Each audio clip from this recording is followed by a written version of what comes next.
Hello and welcome to the channel. If you're a fan of scary stories, you've come to the right place. On this channel you'll find stories that are true, some are fictional, but as long as they send a chill down your spine and make the hair at the back of your neck stand up. A fair warning though, some stories contain graphic, violent or sexual content, so viewer discretion is advised. So without any further ado, let's get into it. A Bigger Fish, written by The Vespers Bell. As much as James loved the hunt, the prep work that needed to be done beforehand was always a bit tedious.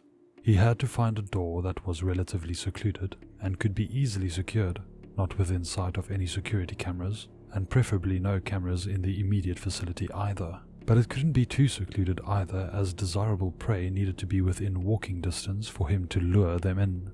If he and his sister were desperate, the homeless and drug addicted would do. Putting them out of their misery was easy but rarely challenging or satisfying.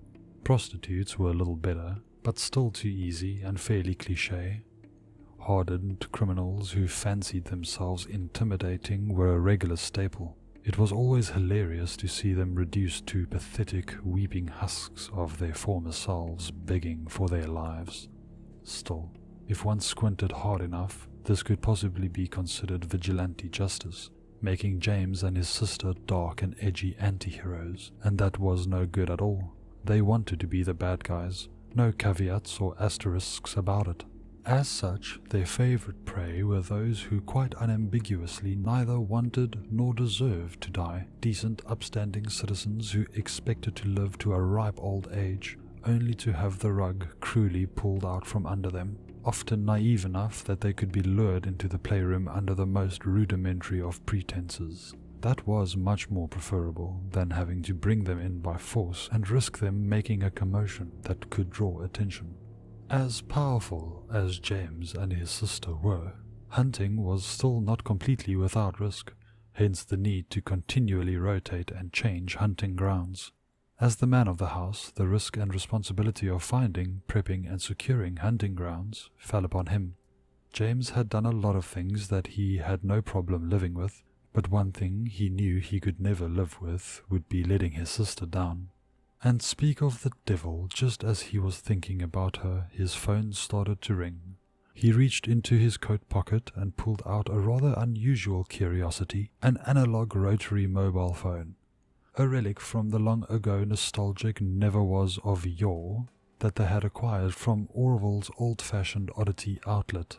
As much as they loved their 1950s era aesthetics, the darlings did have to make the occasional compromise for pragmaticism's sake.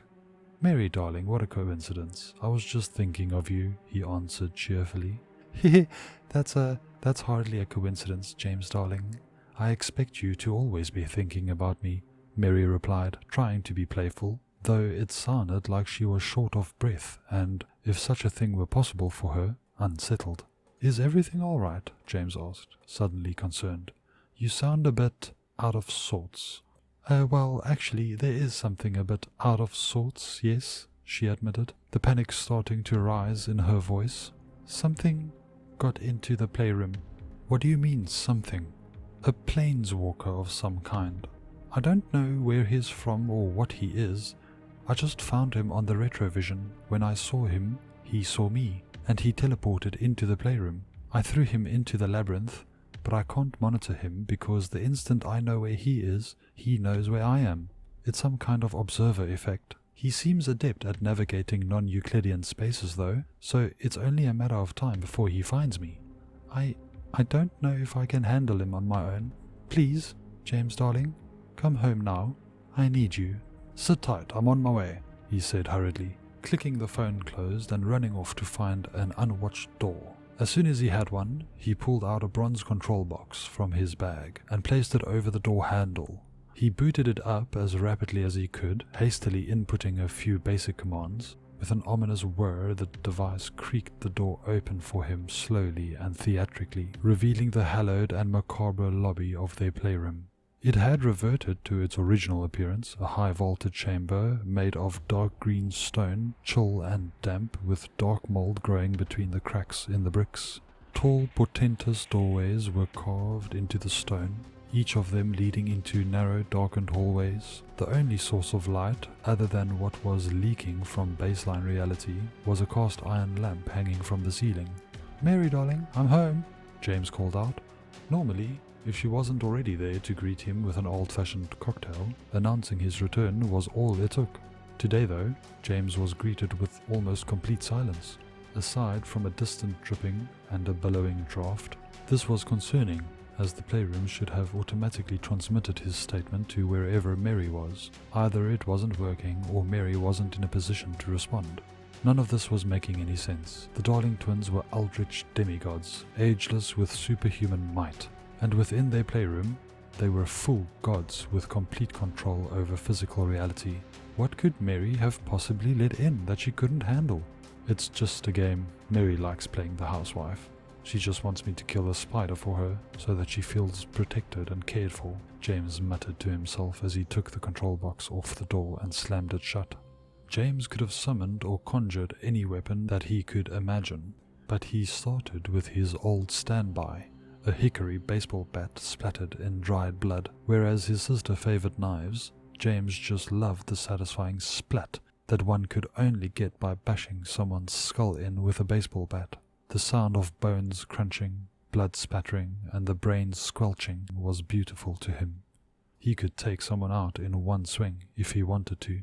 He often didn't though, hitting them just hard enough to cause concussion and brain hemorrhaging, so as to give him the opportunity to deliver a more drawn-out and agonizing death.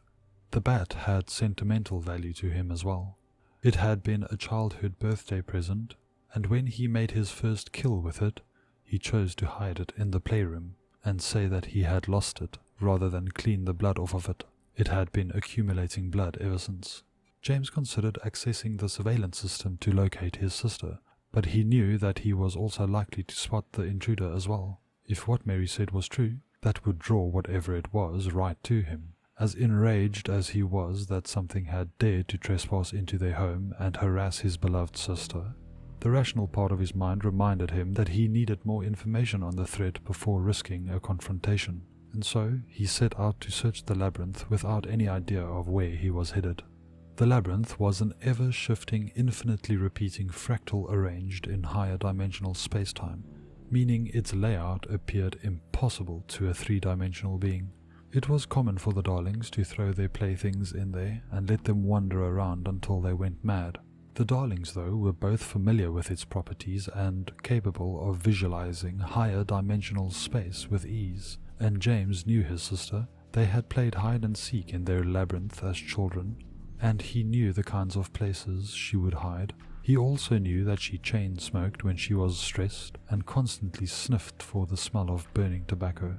He hadn't even run a mile through the protean and fractally branching corridors before he was greeted by the scent of his sister's cigarettes wafting out of an armory. He poked his head in to see Mary sitting with her back up against the wall, facing the door. Hundreds of knives were laid out around her, and she held a particularly gruesome meat cleaver in her right hand. Her left hand held the burning cigarette, and at least half a dozen butts littered the floor around her. She almost threw the cleaver on reflex, but stopped when she saw that it was her brother. "James!" she cried, running into his arms and hugging him tightly as she began to weep. I'm sorry. I didn't mean to let it in, and now I can't get rid of it. It keeps teleporting, and it won't stay still long enough for me to kill it." "Mary, darling, Mary, calm down. It's okay, I'm here. Just tell me what we're dealing with," James said.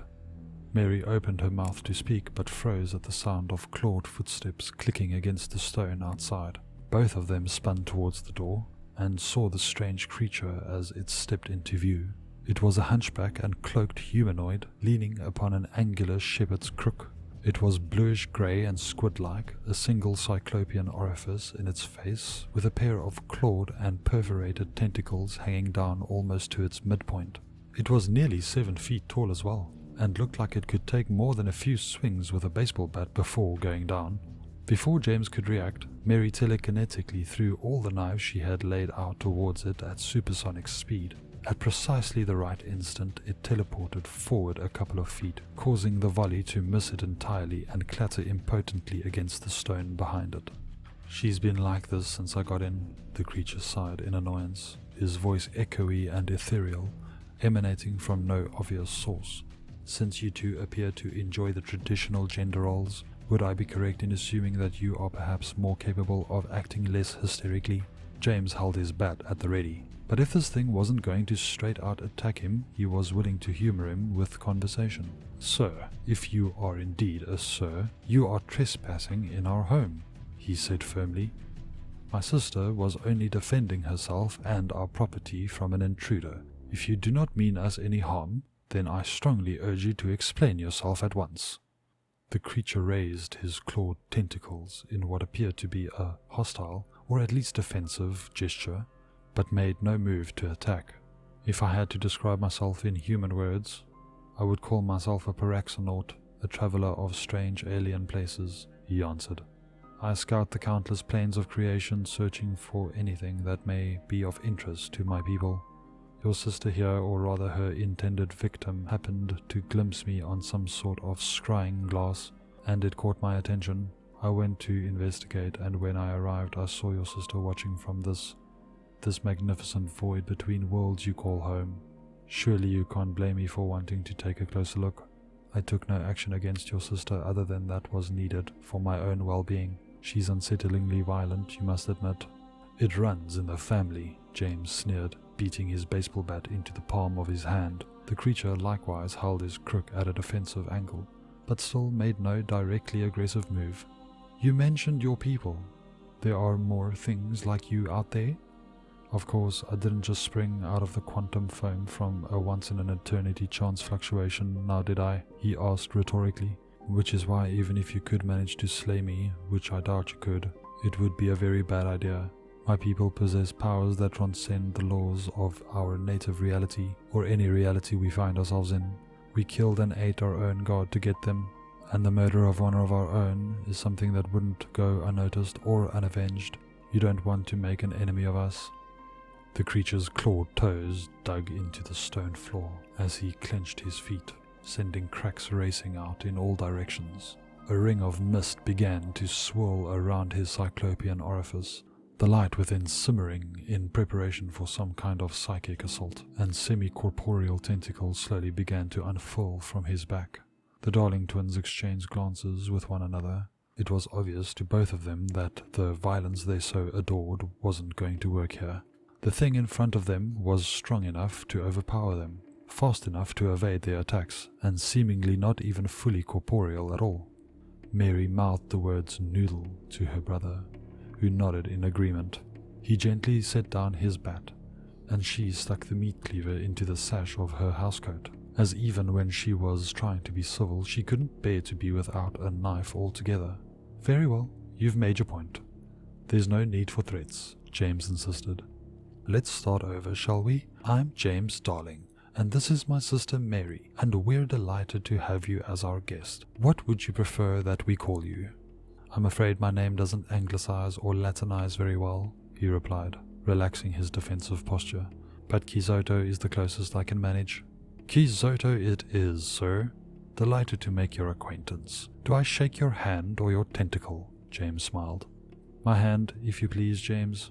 You haven't earned a tentacle shake yet, Quixoto replied, extending his right hand. However you please, Mr. Quixoto, James said as he shook his hand. Mary, darling, why don't you go and put on some music and mix some drinks while I show our guest around? Of course, James, darling, Mary smiled.